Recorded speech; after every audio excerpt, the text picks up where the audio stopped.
she had people coming up to her and saying, I have been in and out of prison for 15, 20 years. I have done everything, every program in the system. I've done therapy, and I've never done anything like this. And this is what we need. This is what we need. If I had done this, years ago, I don't even know if I would be here today.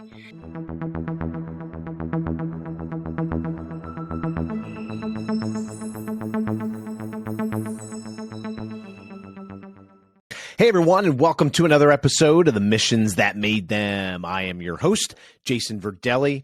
This isn't just a podcast, but rather it's a movement. It's a movement designed to make the world a better place by bringing more awareness to the great work of the people and organizations making a difference, and more importantly, how you can help. We live in a world today surrounded by a narrative in the media that focuses in on negativity and draws attention to the problems, but not the solutions.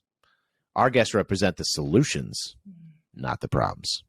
With that, I am super excited today to introduce our guest, Jennifer Lutters with the Realness Project. And these guys are just amazing, absolutely amazing what they're doing. Super, super excited.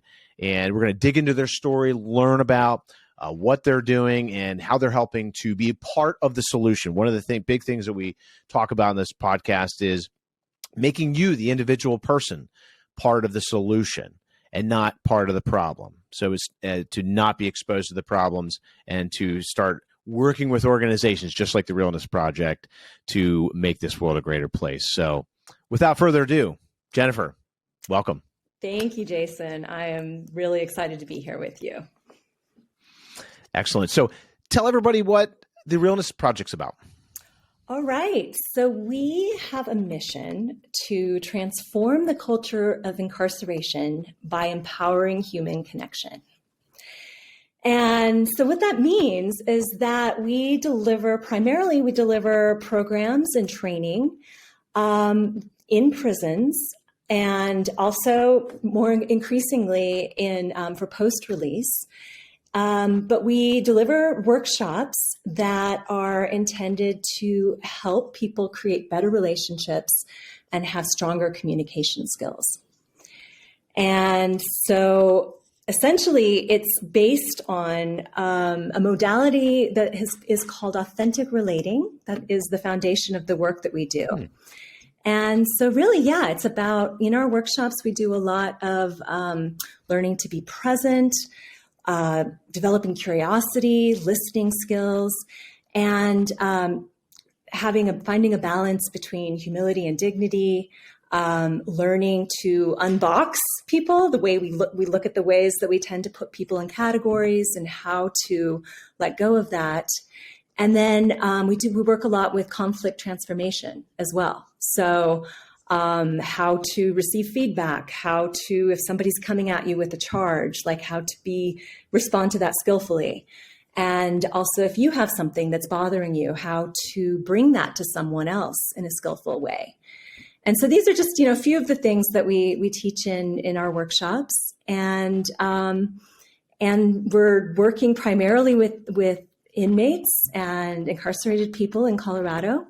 But also we have worked with staff, and we've worked with companies that are hiring people that are coming out of prison. And we are starting to hopefully get involved with youth as well. And also, we have a lot of different things on our plates, but I'll just leave it at that as an introduction. That's incredible. That's a lot. That is a lot of stuff, So tell us a little bit about what I always like to understand the story about how people get to where you're at. We'll dive a little bit further into the Realness Project, but How did you end up there? Well, I was, I've been going deep into authentic relating, and this kind of cousin to authentic relating called circling. I discovered it probably about 4 or 5 years ago when I was going through a challenging time in my life, and I was feeling down, depressed, kind of a dark night of the soul. And I was invited to an event that introduced some of these skills. And I remember just connecting with people in that in that event and just feeling like this vitality come back to my body. And it was just like this aliveness that I hadn't felt in a long time. And it was just like, it was really just beautiful, like real connections with people. And it was just sort of like, cutting through everything that wasn't important and just getting to the heart and seeing people like who they really were and feeling seen. And there was something in that experience that I just wanted more and more. And I was like, they were doing this a couple times a week where I was living. And I was like, I want to do this every day. Like, I want to immerse in this. Yeah. And someone told me about a center in Boulder, Colorado, where this was their primary focus. It's called the Integral Center. And it has since closed. But I got really involved with the work. And I'll kind of swing back to how I got involved, but I'll share a little bit about how Realness Project started and kind of weaved the two together, if that's okay. Yeah, absolutely. Yeah. So the Integral Center was where people were going really deep in these practices. They were, they had trainings and they had all sorts of workshops. And when it closed, there was certain people who'd been involved for many years started other projects. And a couple of them started what is Art International. And they took a lot of the skills and practices and kind of synthesized them all down into a 2-day workshop. And they started offering this workshop all over the world and to, most of the general public, but also businesses. And one of the co-founders was actually mentoring men in the Boulder County Jail. And so he was bringing in a lot of these tools and practices to the men that he was mentoring there. And they loved it. And they were like, this is great. We're really receptive. And he thought, I wonder if we could do this 2-day workshop here. And so he got approval and he invited his friend, Laurie Lazar, who he'd known for a long time, who also spent a lot of time at the Integral Center and did the training as a facilitator, and invited her to come along and to staff it. And so they did the 2-day workshop, not really knowing how it would go over. And it was just incredible. Like the feedback that they received from the participants kind of blew their mind. And Laurie said, she had people coming up to her and saying, I have been in and out of prison for 15, 20 years. I have done everything, every program in the system. I've done therapy, and I've never done anything like this. And this is what we need.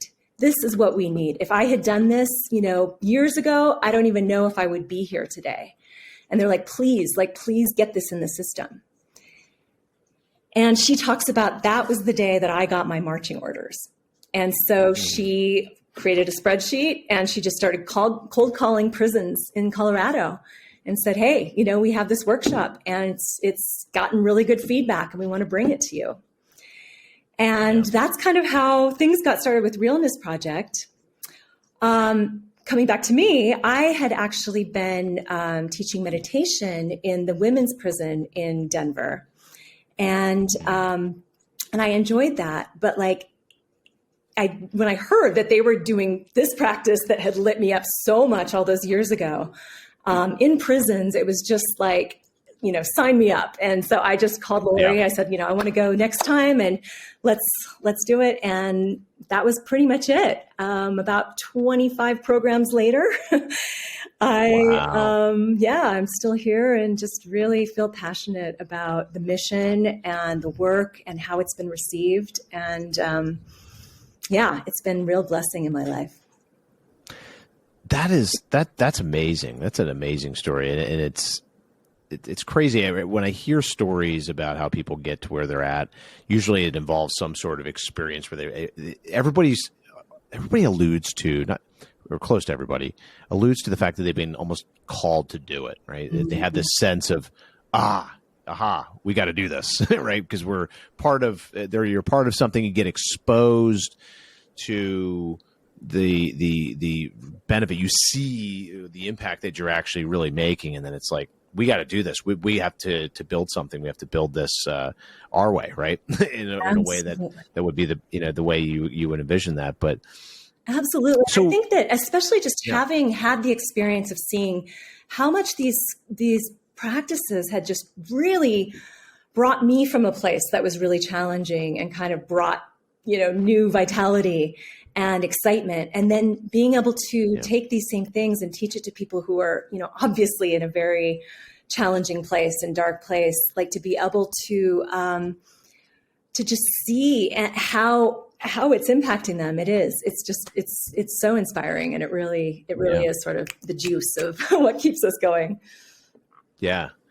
So can you give me a couple of examples? I know you, with the programs that you offer, can you just touch on those a little bit?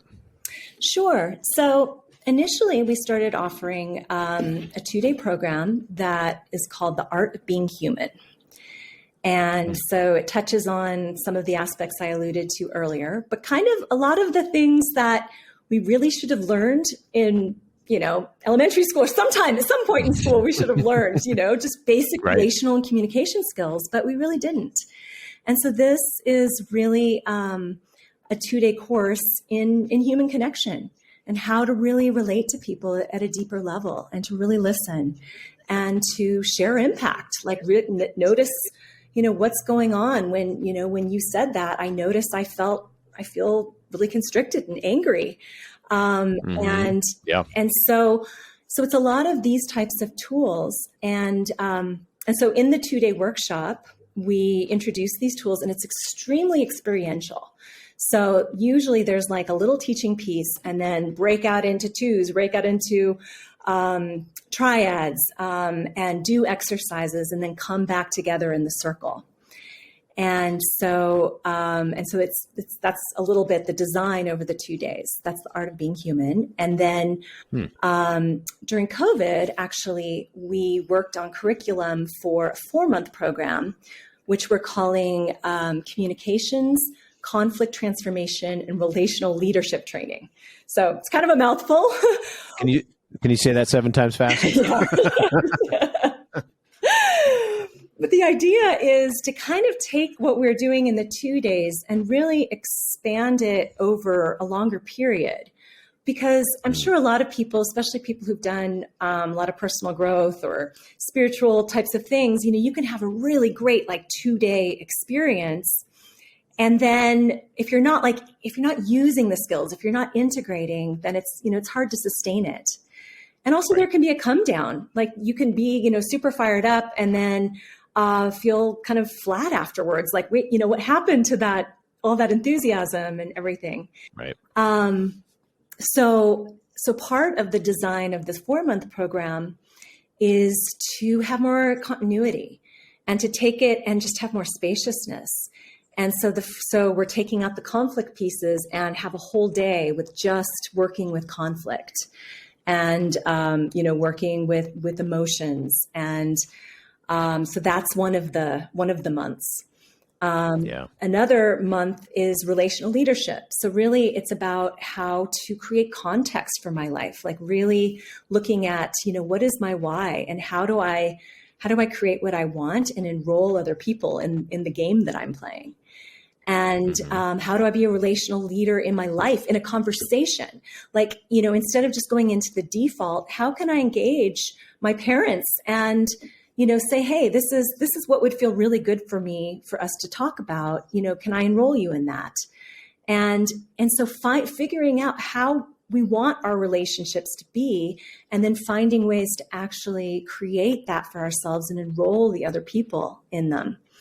And so that's somewhat of what we're alluding to with relational leadership, is just really kind of stepping up into the world, even if it's in simple ways, just in our, our partner relationships or with our kids, or, in broader community and leading projects or, whatever it may be. And then the last month of the 4-month program is a graduation, and they will present an exercise or a game and enroll and basically graduate in order to be leaders. And right now, what we're trying to do is bring on more leaders within the prison. So we would love to have people leading exercises and leading groups when we're not there, and also lead with us. So when we come back into the prison, they're leading alongside us. They're leading certain exercises, and then eventually, leading the course alongside of us. Right. So, so ideally, we'd like to have people on the inside leading with us when we go in, and then also when they come out, leading with us from the outside. So ideally, we'd have every single workshop would be one person from the outside and one person who's been on the inside. And yeah, they can relate to it. It seems exactly a lot better too. The people that are they're inmates. They see somebody else who was an inmate was in that scenario, and now they're part of the teaching of it. Totally. And that goes a long way, I'm sure. Absolutely. Yeah. Yeah. And so then we're also, we've started a graduate program. So we are in between these sessions, we're in a lot closer communication with people. And then when they get out, connecting them with resources for when they get out. And in terms of post-release, we are partnering with a big organization in Colorado called Second Chance Center that has been doing reentry work for a long time. And so we're starting to do workshops with them, and also eventually training people on the outside as well to be course leaders with us. Wow, that's incredible. The thing I'm picking up here outside of the programs and everything else is my experience, my thought is, I don't think when people go to prison and they're inmates, it seems to be this just terrible place, right? And they've obviously done something wrong, and that's part of the punishment and everything else. But there's supposed to be rehabilitation, right? There's supposed to be these types of things to help people that also might have been dealt a bad hand of cards through life and didn't have the parenting, didn't have the influence there, and those types of things. And I think this is a real big part of the solution as I see it, where you're coming in there and you're teaching things like conflict resolution. I would have never thought, I mean, that makes sense given where they're at. Right. But you would never really think of those things. You would never really think of that being part of the program, if you will, or a part of their experience there. You just kind of think of inmates kind of going through there, and then they end up. But the problem is you have a lot of recidivism, right? I think the repeat rate of people coming back and going into prison. So, I mean, what's your viewpoint on that? What's your viewpoint on prisons, the prisons that that maybe aren't working with you, or the prisons that are out there that aren't doing this, versus the prisons that are engaged with organizations like yourself that are doing this? What's the impact? What do you think the thing that's missing there is? Yeah. Well, I mean, yeah, as you said, like a lot of times, people, if they haven't already gotten into crime, prison is where, things can happen. And yeah, there really isn't a lot of, they call them correctional facilities, but there's not a lot of actual correction in terms of. Just call them punishment facilities. Exactly. Yeah. And, as you said, like 95% of people who go to prison will get out. And the number one, if you look at the criminogenic factors, one of the number one things that make people recidivate is they don't have the adequate pro-social skills. And so, they come out and often will go back to, to hang out with the same people that they were with, that, they got into trouble with, or, go back to families that they don't have good relations. They're not able to feel, a lot of connection, or don't really know how to be on a job interview, how to make eye contact.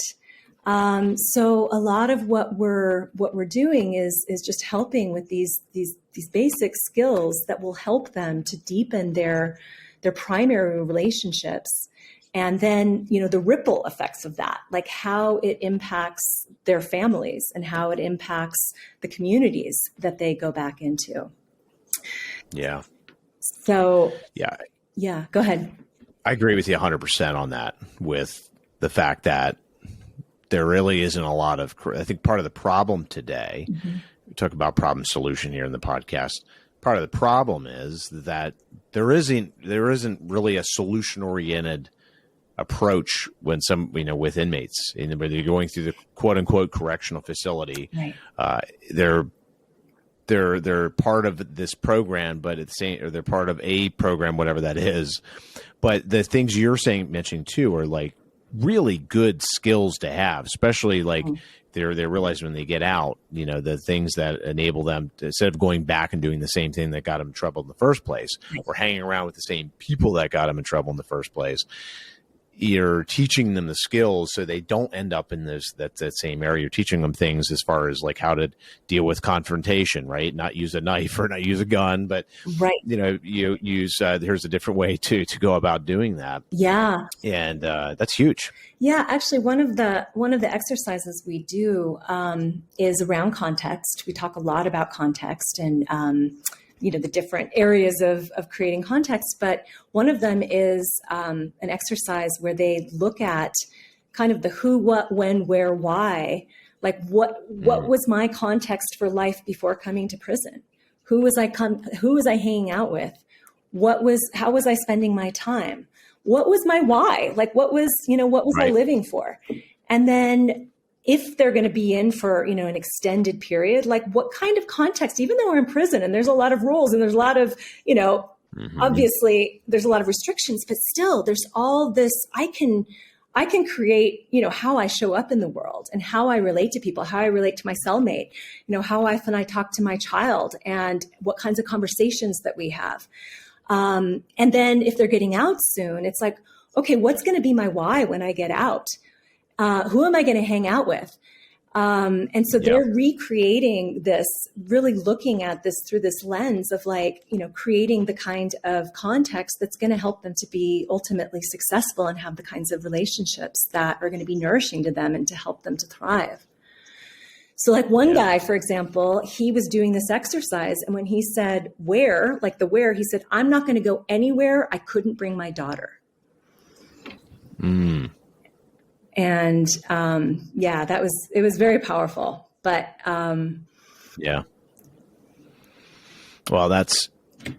and so you've really dug deep. What you're doing, the work that you're doing, and the Realness Project is doing is I see it as digging deep. Right, you're digging deep into the why. I mean, it's one thing to like train people, conflict resolution, and all that stuff, but digging deep into the why. And those types of things, like I wouldn't think about that being training that would be inside of a prison, right? Like I see it as really, you guys are going a much layer deeper, layers and layers deeper to find those things. And man, that makes a huge impact on people's life. Yeah. Can you tell me a story, or do you have some examples of some of those, somebody that's gone through the program and you mentioned about the guy, the person that had, said, I'm not going anywhere without my daughter. Yeah. Yeah. I mean, there's, ones like that. Yeah. I mean, there's a lot of small things, like people will come back and just share something like, one guy was sharing, he calls his parents. And usually his dad answers the phone, and it's usually like, hey, Dad, what's up? And passes it to Mom. So then he'll have a conversation with Mom. And he said, after he did the first day, and he shared this on the second day, he said, you know what? I decided to really, engage with Dad and like get curious and listen to him and reflect back to him. And he said that his dad was sort of caught off guard, but they had this really beautiful conversation. And he said and he had tears in his eyes, and he was sharing like, I feel like I can have a relationship with my dad. And that wasn't there previously. Like that wasn't there previously. Exactly.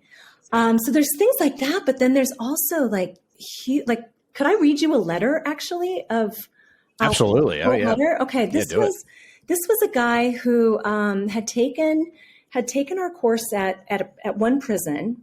And it was a prison where there were a lot of people in gangs in that actual course.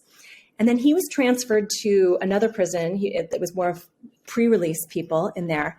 And he took the workshop again, and he shared this story with us. And we were kind of blown away, and we're like, really? Did this really happen? And we asked him if he could just, write a testimonial. And so I'll just share that with you, Jason. Absolutely. Okay. He says, "My name's Tyler. I'm 22 years old. Others know me as the kid. Currently, I'm in Colorado Department of Correction facility. My first prison was, and I won't say the name. I have taken so many classes, and yes, some of them have helped me in some way or another. But the class I'm going to tell you about meant the most and made a major impact on my life. For example, I've made vital amends in my personal relationship. I have new healthy relationships with pro-social people. I loved how much of a positive effect this class had on my life and the others around me. I took it twice. The second time was at a lower custody level. Let me tell you how much of an impact this class had at a very dangerous prison. There was a major problem between opposite races and gangs, and a riot was soon to take place. But the main leaders of each gang participated in this class. At the end of the first day, the shot callers all had to sit down and practice the tools that were given to us. If you want specifics, people were going to be hurt badly, maybe even killed. And it didn't happen thanks to Realness Project. Me personally, I'm thankful because I'm a father, a brother, and a son. I feel that it should be mandatory that men and women on the inside of the system take this workshop. If I had these tools, I may never have joined the Hells Angels gang. I would have probably not run to alcohol and drugs to self-medicate. I would know how to honor self. I would know how to react appropriately to others. I pray this program expands to not just adults, but to our youth as well." Wow. That's incredible. That's incredible. And this is somebody that was in prison. Mm-hmm. I mean, it sounds, I would have never in my life ever would have guessed somebody that had been in prison wrote a letter like that. Never. I mean, it sounds like, again, it's just, we talk again. I'm big on the solution, right? I'm big on what can we do to, as a community, what can we do to make this world a better place? And we need to look at everybody as how can we help each other? And yes, there are people who made some bad decisions and everything, but to get that solution to say, hey, when you're done with your prison term, while you're here, you can become a better person, mm-hmm. right? Just because they messed up, they had whatever, that is what it is. But I mean, to get this, to go through a program like that and to hear a story like that mm-hmm. is, I mean, I just think that's a huge miss inside of, think about all the prisons that are out there. I mean, mm-hmm. How many lives can be saved, right? From gang riots and everything else because they're trained to understand how to deal with conflict and how to deal and then look at scenarios like that and prevent them. Yeah. Or to be a part of the prevention of them, right? Absolutely. So that's incredible. Yeah. Actually, related to that, can I share just, there's a couple stories. I don't know how much time we have.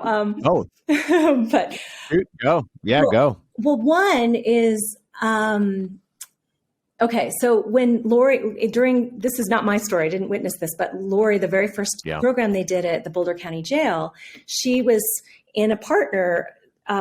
She was in a dyad with someone else, and they were doing an exercise together.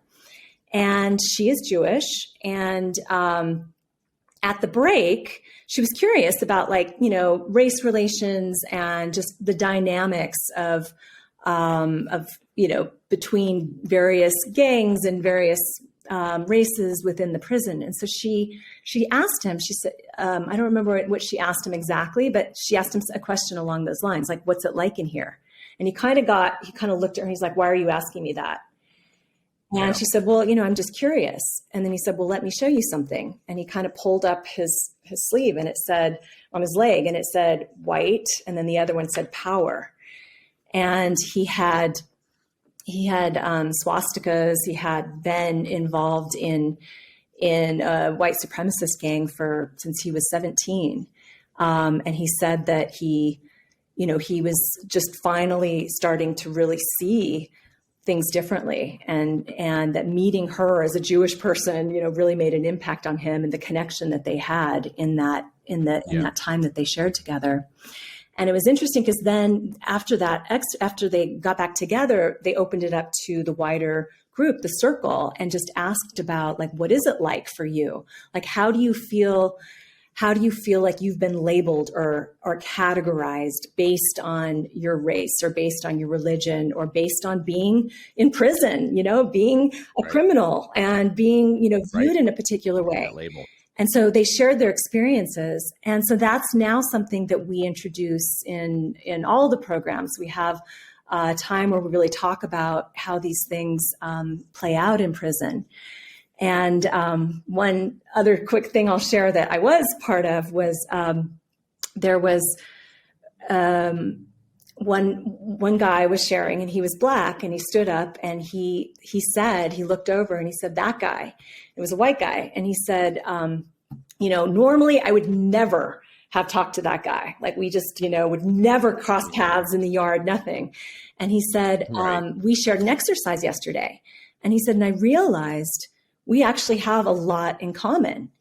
And so yesterday in the yard, after class, we sat down and we just talked. And then he looked and he just said, that guy, he is now my brother.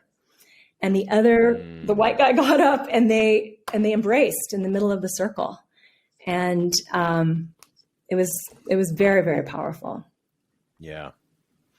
When you look at things too, like the racial divide, right? Mm-hmm. We hear this a lot. This is a big topic. It's always sort of been a topic and that's been out there. But when you look at the programs like this, which are really you're bringing people together, but you're bringing people together not because of the color of their skin.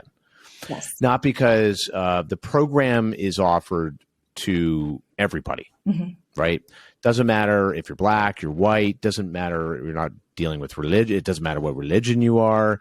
We are, if you think about it, at the end of the day, we're all in this together, right? So we're stuck with each other, whether we like it or not. We are stuck with each other. We got to work together. That's right. And when you have programming like that, I think that's the big part of the solution that's missing in this world, is that I think that you need to have programming that allows people to see each other's standpoint and point of views, and not be disrupted by a larger message that's out there and saying, hey, well, this group of people over here, they're bad because, well, this group of people over here, they're bad because, if we get them together and we get them into the same, we can get them to just talk and everything else. And that getting together part, I think that's what your program is doing.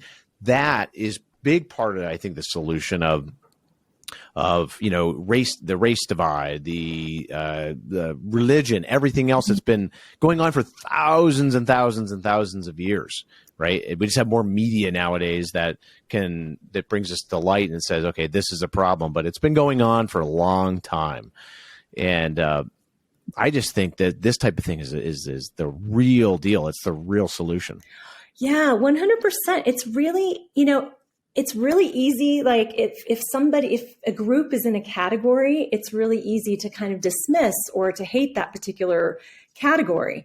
But if you're getting to know a person at a human level and connecting with them heart to heart, and seeing that this is a human being with like similar dreams and challenges and goals and things that they go through, and you're connecting on that level and sharing, it's really hard to hate someone. Or it is. Yeah.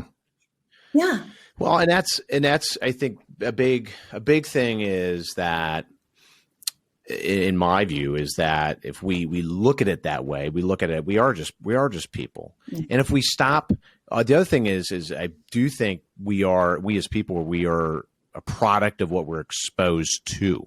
So if we're exposed to media that tells us that frames it up, that's saying this group of people is, anti-black, or this group of people is anti-white and everything else, then, they're going to start to sway. If certain people believe a certain thing, other people are going to follow that because they're being exposed to that media. It doesn't necessarily mean that they believe it, in my view, but it's because they're being exposed to it and everything, because they're being exposed to the negativity that's associated with this group is bad or this group is bad or whatever that is, right? Whether it's race or whether it's religion or whatever. That's I think is a big part of the problem. If people can just take a step back and say, I'm not going to let social media, I'm not going to let TV and all this other media that we get exposed to dictate, or at least influence. It doesn't really dictate, but it sort of does sway to some degree, subliminally, I think, in a lot of ways, people's viewpoint, perspective, and worldview on these things. And I think if they can just get in front of the other people, have a conversation, you realize, everything out there that's trying to just draw your attention, because that's what their job is. Media's job is to draw your attention in. Right. If they're in the business of attention first, it's an attention economy for them. So if they could be negative and this and that, they're going to draw more views, going to draw all of that. But man, if more organizations like yours, and I love what you guys are doing, that bring people together, and you're doing this in prisons, but that's a huge solution. That's going to save lives. It's going to, as a community, that's going to bring us together, I think. Absolutely. I agree with everything you just said. Like, I feel like from a technological viewpoint, like every problem we have in this world, there's like a way to solve it. The problem is just we can't get together and actually like have conversations and not fight and not, just have like for the reasons that you're talking about. Like, it's just, so if we can like break through and actually have people connecting with each other and seeing the humanity in each other and just feeling each other's hearts, like the creativity flows from there. I mean, everything is solvable ultimately, I think. Yeah, it doesn't necessarily mean you have to agree. You can even look at this on the political side. It doesn't necessarily mean you have to agree with them politically. Yes. But at the same time, I think if you look at people, we realize, hey, okay, well, political side of things, for instance, that is there to create a governing body, right? We elect people in office to do that, to do certain things, right? To make decisions for us and everything else, whether you like them or not, they get voted in. And that's a whole different subject, but we'll stay away from that. But the point is that I think we as the people, though, have the ability to make that change. We have the people that don't need to rely on the media. We don't have to rely on the company we work for to solve our problems. We have to rely on the media to solve our problem. We don't have to rely on the politician to solve our problems. We have the ability to do this. We can get, you can take part in an organization. You can volunteer with. You guys have amazing opportunities, but you can get involved with an organization that's being part of the difference. If you want to change lives, you want to do all these great things that people talk about at happy hour, and they're all excited and they're all pumped up and everything like that. They might be a little buzzed in the process, but people have these grandiose ideas, but they don't do anything about it. Then they go back to watching the news or whatever, being exposed to social media, and then taking that in. But what they're not doing is they're not volunteering. They're not being part of something that is part of the solution. I think more people do that. Man, you can make a huge difference in everybody's life. But even the biggest thing is in the community. So I think that's a huge part. What you're doing is a huge part of all of this. Yeah. What you're saying, it reminds me, not having to agree, but coming together and then also getting involved. And through that involvement, you get to know people in a different way. And you actually have a common goal that transcends the differences. And then again, and so I love what you're saying about that as a solution. Go ahead, Jennifer. Think about COVID for a minute. Think about the pandemic. What did this all force us to do?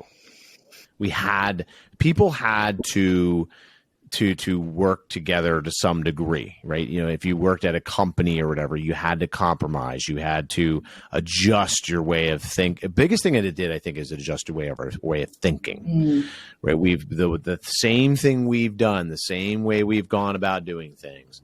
It had to change, right? We had everything within literally a couple of days from what I remember had changed. Yeah. So we there's certain things that are outside of our control. The macro economy, right? The macro environment that we live in, the macro environment we cannot control, right? We can't control if it's going. We can't stop the rain, or we can't stop the snow. We can't control those things. But the micro environment, as I see it, we can control. We can control things as far as how we interact with somebody. That's a thing that we can control. Yes. We can control if we can control the involvement we have, or the groups that we surround ourselves in, right? The groups that we're involved in. So you can either be a part of a group on Facebook or wherever, whatever social network, or I guess Meta now, I guess whatever they're calling it. You can get involved into different things that are really going nowhere. It's really just kind of feeding negativity. It's weird as human beings, we're sort of drawn to those things. But again, you don't need to do that. I see it, the micro decisions we make, the things that we can control. If we all do as a society, if we all looked at just changing our habits though, and doing that, I think this becomes something different. Our world becomes something big and different from that. And what you've done is you have, and everybody at the Realness Project has said, we are going to not only create something that we can control individually and personally, but we're going to create an organization about this. We're going to build influence. We're going to scale this up. So I think that's a big part of what we're talking about today, which is, if we want to make this world a better place, if we don't want these other things, these other, the political divide and all these other things, let's talk to each other about this. Let's be open-minded about each other's viewpoints. And it doesn't mean we need to disagree or need to agree with everything. But as long as you can listen to it and don't come into the conversation with a preconceived notion. Yes. Then it's a big difference. It's a big difference when you have a conversation, I think, with people that have a preconceived notion before they get there than they do if they're a little open-minded. So if you go in a little open-minded, you might disagree with the person and say, okay, well, this ain't working. That's fine. But if you go in with the preconceived notion, then, nothing good comes out of that. So, yeah, what are your thoughts on that? Oh, absolutely. I mean, I think that curiosity is really what's so needed. Like, yeah, as you said, not agreement. I mean, I think we need our differences. The differences are what are kind of the ground where creativity lives. And, differences are super important. And when things are too similar, when people are too similar, there's like a stasis.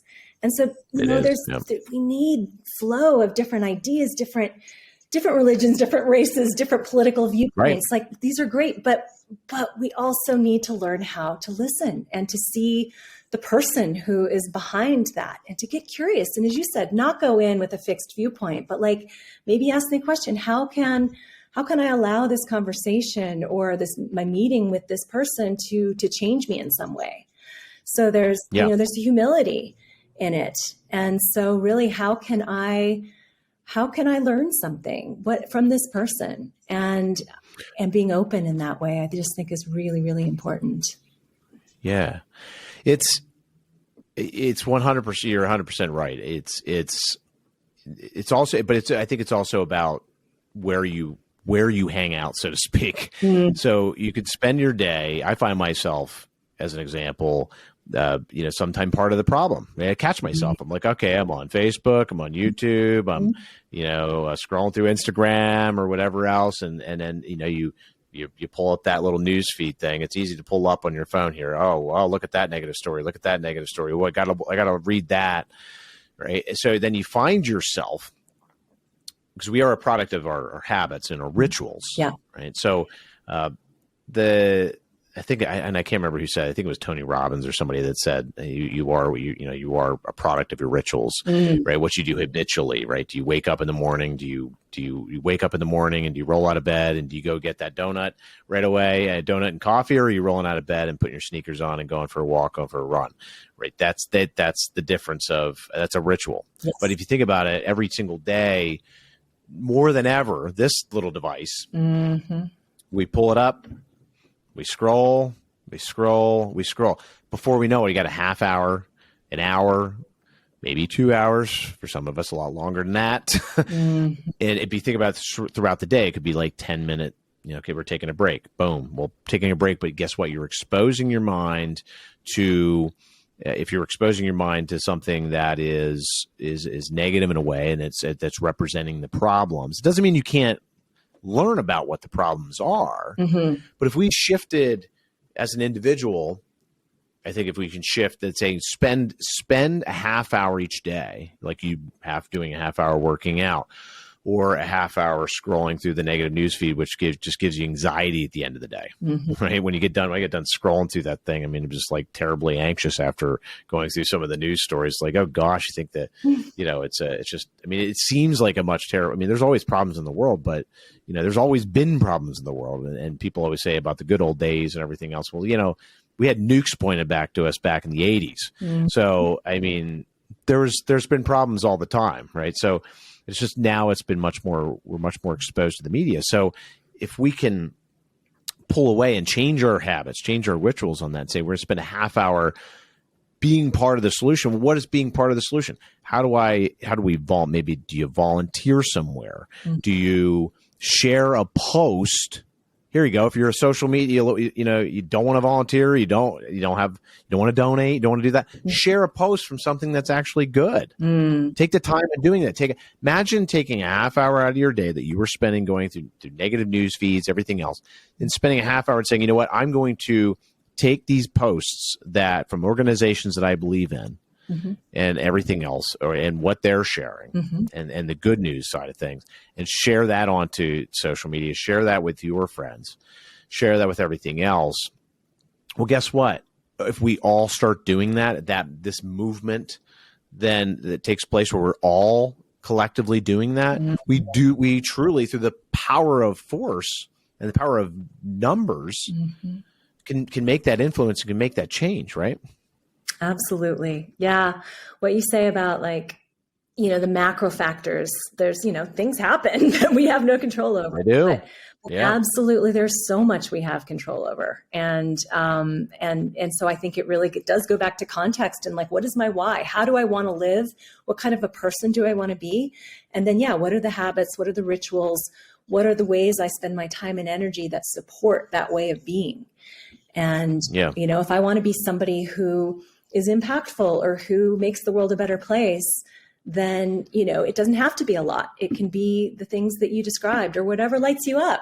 What would make me feel excited? Maybe sharing an appreciation with, the janitor in this building and just, telling him he's doing a really good job and you appreciate his work or, whatever it is. I think it doesn't have to be hard or a lot. I think it's just a matter of getting clear and taking action. Yeah. Well, Jennifer, what's really cool is everything in your programs that you've explained does this. Every single thing. Putting people in the right mindset, putting people in a scenario where they get to see the other person's viewpoint, putting people in a scenario where they understand the context of their thoughts, they understand their why, their purpose, their mission, and they can find things that align with those things. So they might over time when you realize that, I don't think people that are not in prison, for me, myself even, for instance, that you find that purpose, when you find that mission, which is very difficult to do. And it's taken me years, almost 40 years, I guess, at this point, to figure this out, to figure out what my why really is, and that's a tough thing to do. And I think the more people can understand that, and understand, they're going to start to align with things, align with scenarios and situations and what they expose themselves to differently. They're going to join different groups. They're going to change their habit of always pulling up that YouTube channel that's bashing this side or bashing that side, everything else. And guess what? If you're trying to get richer from it, ain't going to happen. You're trying to feel better from it, ain't going to happen. You're trying to make more friends from it, ain't going to happen. It might give you a little bit of entertainment, but outside of that, it's not really changing anything. You're not changing your environment. So, and a weird thing happens when you do great things. It's weird things happen financially to people that get involved, that volunteer. I know some of the wealthiest people I know are the people that volunteer. They're philanthropic, they give, and it has a weird way of coming back around. So it's, I absolutely love everything that you're doing. Oh, thank you. Yeah. I love your support. Thank you. Yeah. So, but Jennifer, this has been awesome. This has been awesome. So how can we talk, we spent a good bit of time here talking about why we need to, as a society, to be part of this, part of the solution, and change our habits, change our way of thinking, right? How can somebody do that with the Realness Project? How can they get involved? How can they, there's donation options. How can they be a part of the solution and really part of your solution?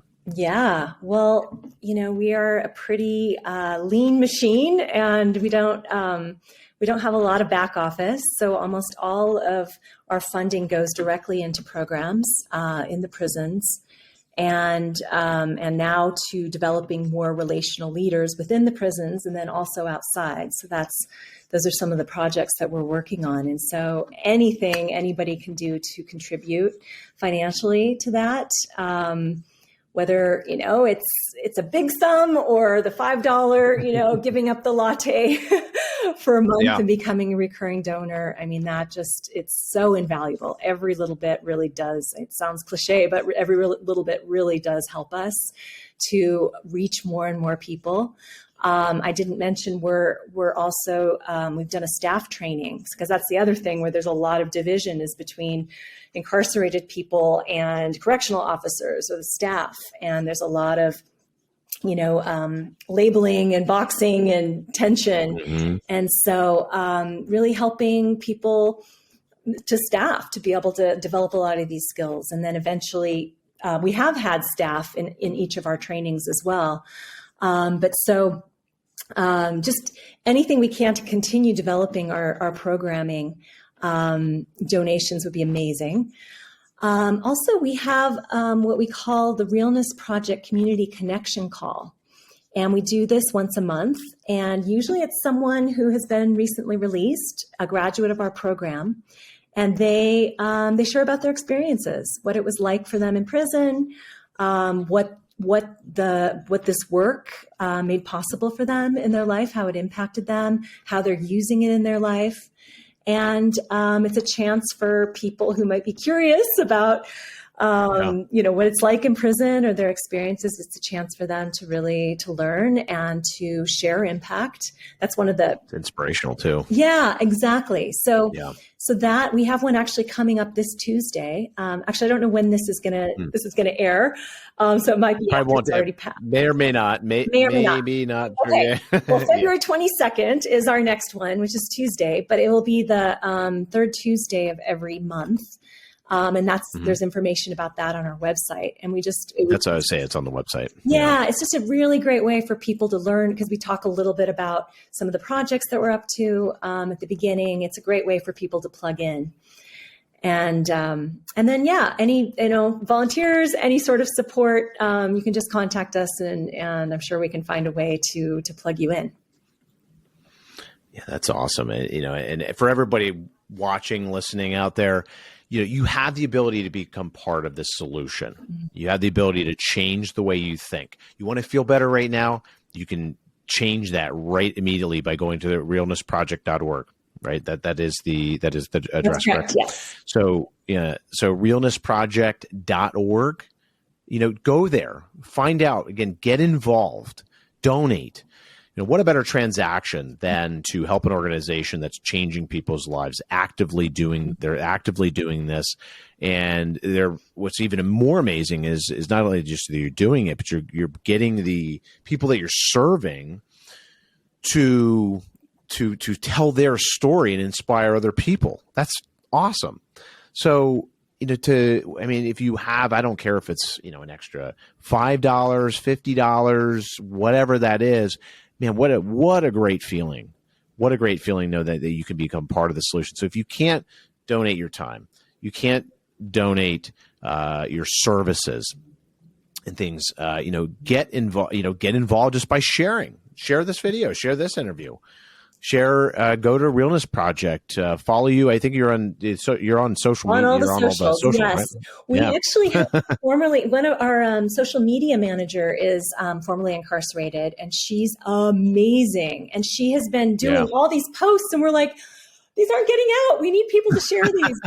And so that would be also a huge way to go on Facebook or LinkedIn or Instagram, Twitter, just find, like our page and share. That would be really huge. 20 years ago, I never guessed that being part of helping a nonprofit organization would be sharing, hey guys, should go on to share this on social media, or, social media wasn't really a thing then, but I guess it was maybe sort of a thing, but it was an embryo. But nowadays, but it is a thing. It's a thing. You go on, you can share the post, you can, just by sharing that post is huge. So even if, obviously there's you can get involved, you can volunteer, you can donate, you can do all these things, but you can also just hit that share button, and that goes a long way. Absolutely. I think that's a big part of, actually, that's a first step in a lot of ways, is to share the good that's going on in the world. Share, but not just the good news, but share the organizations that are actually making a difference, because I know, everybody there, you are there for the right reason. You truly are helping people enough where they come work for you. They're working in the organization, and they're also inspiring other people. Not as part of the programming of what you do, as well as inspiring people that are a part of the community, as you just mentioned. So, that's absolutely huge. So if you want to become part of that solution, make sure you get involved with the Realness Project. I'm hugely inspired, Jennifer, from this conversation. I was really inspired on your website. I think your website's awesome too, by the way. Thank you. It's absolutely, your stories are incredible. Everything else, you guys have to check this out. It's just absolutely amazing. I think you'd be inspired to see how you can help become part of the solution here and not the problem. But Jennifer, any last words before we hop off here? Just, we need more human connection in the world. And, in prisons, they're going to be out. 95% of people are coming out. And don't you want your neighbors and people in the community to just be more connected to themselves, to be relational leaders? Everything we can do to connect and see people with curiosity and with an open mind, I think just goes such a long ways in this world. So just really appreciate what you're doing, Jason, to getting out the word and about all these incredible organizations, and feel really honored to be here today and to have this conversation. So thank you so much. It's been an honor. You're welcome. And it's been an honor having a great conversation. And that's really part of what we're doing, is to bring, to collectively bring the great word out there, to share the solutions, more importantly, that are available. We've all heard of donate, get involved, donate, do all these great things, but we never really hear the stories behind this. You go to the website, you might, you go to the annual dinner or whatever that might be. But problem is that, the annual dinner might only hold 100 people or maybe 200 people or so, maybe more. But what about tens of millions of people being involved and hearing these stories. And I think if everybody can, if you see this video, if you can subscribe to our channel, smack the bell so you can get notified when we post new episodes, getting involved by sharing these stories, sharing these interviews, sharing this interview with the real Jennifer here and the Realness Project is absolutely a big part of this solution. And I think that's really why we created the podcast, and that's really where we're heading with things. And who knows where we're headed, but I can tell you that whatever we do with the podcast as we continue is going to be always part of that solution, always talking about what can we do as individuals, as a society, to make the world a better place. I think we do that, the world will be a better place if we put our minds to it. So it's not going to be easy, but with the help of great organizations that are actually doing the work, and you, everybody else here that's listening, that could be a part of that. Man, what a better way to what a better feeling knowing that we all can be a part of what we want to see in the future. So, oh yeah, high five! High five to that! Oh man. Awesome. But so anyway, with that said, everybody, thanks for watching, and make sure you tune into the next episode where we are going to be talking about solutions. So thanks. Thank you. And we'll catch you soon.